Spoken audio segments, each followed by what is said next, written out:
Live from the world's capital markets, here are the latest financial headlines brought to you by News Factory. Hello and welcome to Tuesday's Daily Financial Digest.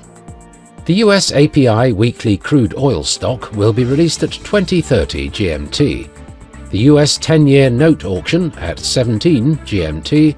The US Redbook Index at 12:55 GMT. Spain's unemployment change will be released at 7 GMT. The French industrial output at 6:45 GMT. The Irish consumer confidence at 01 GMT. Those were today's major economic events, and now moving on to world financial headlines.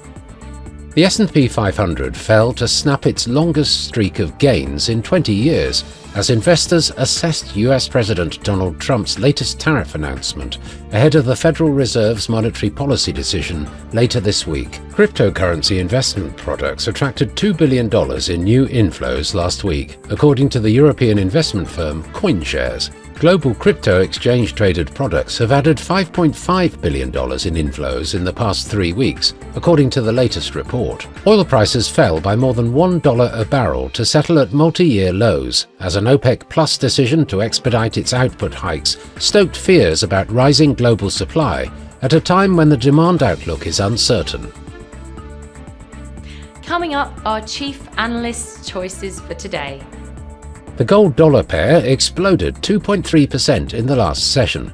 According to the CCI, we are in an overbought market. The euro-dollar price remained largely unchanged in the last session. The stochastic indicator indicates an overbought market. The pound-dollar pair made a minor upwards correction in the last session, rising 0.2%. The MACD is giving a positive signal. The last session saw the Aussie gain 0.4% against the dollar. The Williams indicator is giving a positive signal.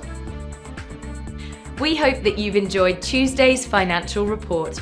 On behalf of all of us here, we wish you a productive trading day. Be sure to join us tomorrow morning for the latest news and events from the financial markets.